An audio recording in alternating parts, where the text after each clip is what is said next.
In the anime and manga world, there are a lot of legendary authors, like Ichiro Oda, Akira Toriyama, Kentaro Miura, Inoue, Urasawa, Inu Asano, and Sue Ashita. But there's this one manga author that is my personal favorite, and that is Yoshihiro Togashi. He is a legend in this industry. He created arguably one of the greatest anime and manga stories ever told, which is Hunter x Hunter. A story with such a rich and huge world, a diverse cast of characters that are held in such high regard. It also has such a complex and unique power system called Nen that majority of shonen fans can agree that it's probably the best power system in shonen to this day. And did I forget to mention that this story has the Chimera Ant arc, an arc that has such an amazing story, build-up, and conclusion that set the standard for what every shonen author should aim for in their story arcs. An arc so good that'll leave anime-onlys depressed, begging for more content, but sadly, with Togashi's health, the manga has been on hiatus for quite some time. But I'm not making a video on Hunter x Hunter. Even though I could talk about this masterpiece of a manga all day long with you, you're not here for this. You came here for Togashi's first work, which is Yu Yu Hakusho, the story that put him on the map, the story that impacted and left a mark on the manga industry, the story that made Togashi the manga author that he is today, and the story that I love just as much as Hunter x Hunter for me. But before I talk about Yu Yu Hakusho, we need to go back to Togashi's earlier days. We need to go back to 1990. The year is 1990. A young and inspiring manga author named Yoshihiro Togashi, who had just finished his previous short mangas, is in desperate need to come up with a new story that'll be successful in the 90s Shonen Jump market. But surely enough, he was able to make Yu Yu Hakusho, a comedic supernatural manga about a 14-year-old boy named Yusuke Urameshi, who was hit by a car and tragically passed away. But then it turns out he wasn't supposed to die that day and is given the option to either stay dead or become a spirit detective. So now Yusuke has a task to solve paranormal mysteries, hunt demons, and protect the human world from the unknown. Now fast forward today, Yu Yu Hakusho is a huge success. With over 50 million copies sold, a beloved anime that is considered a classic, and has left an impact on the manga industry that has inspired so many works. But why is that? What makes Yu Yu Hakusho so special? Well, for those that have watched or read Yu Yu Hakusho, knows what makes it so special, and that is its characters. The main reason why we watch Yu Yu Hakusho isn't for this deep philosophical plot. We watch it because it's a coming of age story. We're here to see this angry 14-year-old boy who doesn't have a purpose in life become a man who finds his own purpose. Question: what are one of the reasons that make a character so lovable? The answer is humanity. If a character is too removed from the struggles that we all face as people, it could be hard to relate. If we find a character relatable, it would be much easier for us to fall in love with that character and make us appreciate the character even more. And that's why we love characters like Yusuke Urameshi. In the anime genre, there are a lot of protagonists that have dreams and goals. Luffy wants to become the Pirate King. Naruto wants to become the Hokage. Shin wants to become a great admiral. There are so many amazing protagonists that have such huge dreams that they want to achieve. Meanwhile, Yusuke doesn't have one. It has been 33 years since Yu Yu Hakusho debuted, and people still talk about Yusuke, and it's because people resonate with Yusuke. The dynamics, interactions, and themes that he has as a character resonates with us and makes us love him even more. Yu Yu Hakusho isn't about surpassing your limits and becoming the strongest in the universe. It's about people with their own personal struggles, trying to overcome it and find their place in the world. When I watched Yu Yu Hakusho for the first time, I was watching it during a weird phase in my life. I was basically living on autopilot mode. And what I mean by that is, I was just living, not thinking for myself, wasn't thinking about the future, wasn't thinking on what I wanted to do with my life. And just going through my normal day-to-day average life, I was just essentially living on autopilot mode. The only thing of substance that I was really thinking about was how am I going to pass this specific class that I was failing. Until eventually, senior year of high school hit. 2 weeks away from graduation, my friends and classmates started talking about their own future and the career paths that they're going to take after high school. And once they started asking me what I wanted to do with my life, I froze. I couldn't really come up with an answer, and I just said some bullshit career path like a forensic scientist or whatever. I forgot what I said. And when I got home and I started thinking about what my friend asked me, I sort of started having a mental breakdown. And at that moment, it just hit me. I don't know what I'm doing with my life. Throughout my entire high school life, I wasn't thinking about what my life was going to be like 10 years from now. And I wasn't thinking about what career path I wanted to do. All I did was skip class, goofed off with my friends, and barely passed all my classes. I was more of a living in the moment kind of guy, wasn't really thinking about the future. And when my friend asked me that question, through that entire month, the only thing I was really thinking is, what do I want to do with my life? And when I was watching Yu Yu Hakusho for the first time, when that part of the story for Yusuke's character arc happened, I know that weak blast couldn't have done this. No, there's something else draining all the passion out of you now. What could it be? It just hit me. I don't know what I'm fighting for anymore. It hit home for me.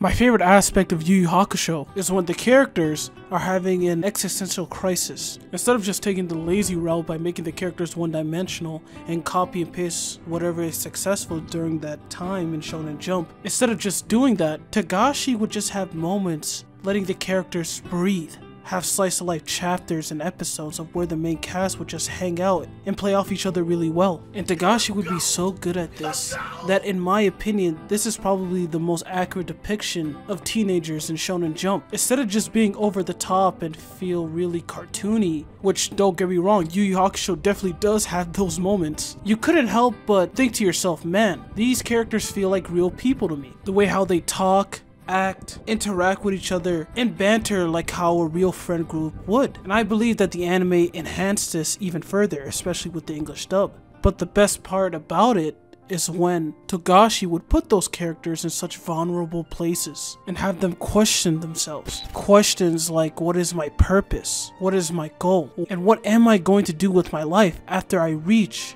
that goal? I believe that Togashi deliberately did this because of the demographic that Shonen Jump was marketing towards, between the ages of 12 to 18 years old. People in their adolescence, a phase where everybody would just start questioning everything. When people watch or read stories, they usually just watch it to escape from the real world, where they would try to forget their own personal problems that they're going through and just escape into some fantasy world that they are watching or reading. And I'm not saying that's a bad thing, but during that time in early 90s Shonen Jump, most of the mangas, except for a few exceptions, were used for escapism, where we would watch or read stories of our iconic heroes defeating evil tyrants and just saving the day, and have your typical shonen tropes. Meanwhile, Togashi would use those elements to his advantage and enhance those tropes and add some new elements to them to make them more refreshing. He would add tropes like the power of friendship and characters that just love to fight, but he would mix in those elements of struggle, vulnerability, and relatability that would make these tropes so refreshing,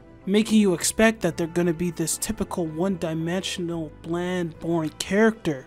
But in reality, he's just subverting your expectations and adds a lot more layer and depth to those characters later on into the story. The fact that Togashi would risk that in an industry which is brutal to their authors and cancel mangas that wouldn't meet the status quo shows how crucial and unique Yu Yu Hakusho was during that time, and still is to this very day. It still resonates. In Yu Yu Hakusho, one of my favorite themes about Yusuke is his dynamics with two of the most iconic villains of the story, Toguro and Sensui, and what they represent to Yusuke. The fear of the possible future. Toguro and Sensui are the spitting images of Yusuke, possible outcomes of what Yusuke could turn into.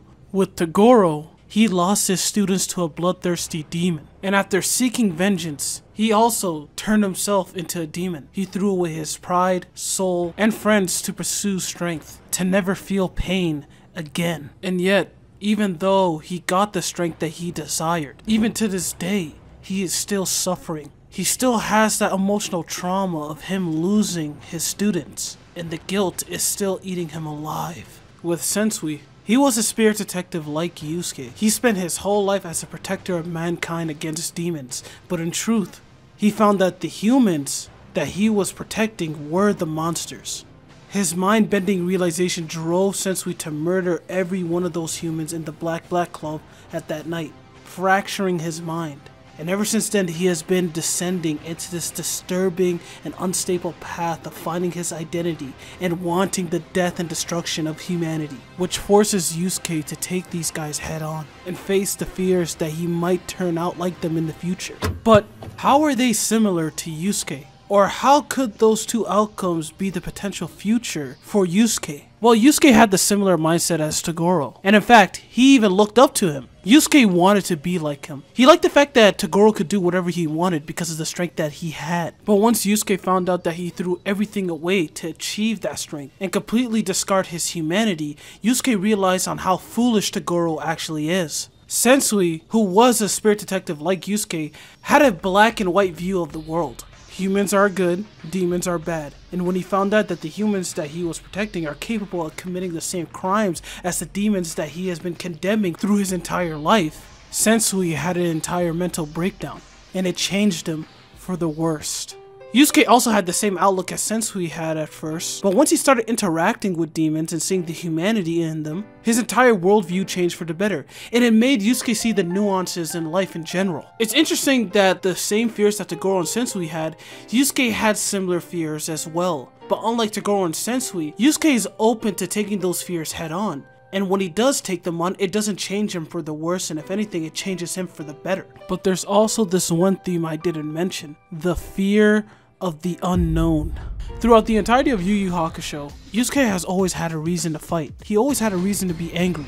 But after Toguro and Sensui, Yusuke is lost. He didn't find any closure with his fight with Sensui, and if anything, it just made him even more lost and confused. He was utterly confused about his identity after finding out that he's part demon. So what does he do? He goes to Demon World to fight his great-grandfather because he interrupted his fight with Sensui. And after his great-grandfather passing away from hunger, Yusuke then puts his anger towards Yomi because he doesn't have an outlet to be angry about. So when he fights Yomi in a tournament, something is off. Yusuke doesn't feel anything, and that's when he finally had a realization. It just hit me. I don't know what I'm fighting for anymore. Yusuke has always had a reason to fight. He always had a reason to be angry because of the villains that he was fighting. But with Yomi, he doesn't have anything personal against him, which forces him to question himself. Why is he fighting? What has this been leading up to? And what is Yusuke's purpose in life? And I think we all had similar moments like this in our own lives as well, where we would just reflect on everything that we have done through our entire lives and start questioning everything. Hard-hitting moments like these in Yu Yu Hakusho is what makes it so relevant and why people resonate with characters like Yusuke so much. It's a very personal and hard-hitting story. A story about how we see a 14-year-old boy grow up into a man, finding his own purpose in life and cherishing his loved ones around him. I think that's the only reason why I always come back to this anime, and why people can never get tired of coming-of-age stories. Yusuke Urameshi will most likely forever be my favorite anime protagonist because of these reasons, and why I will always go back and rewatch some of my favorite moments in Yu Yu Hakusho. And why I think Togashi is a goddamn genius, and why I believe it's a goddamn masterpiece.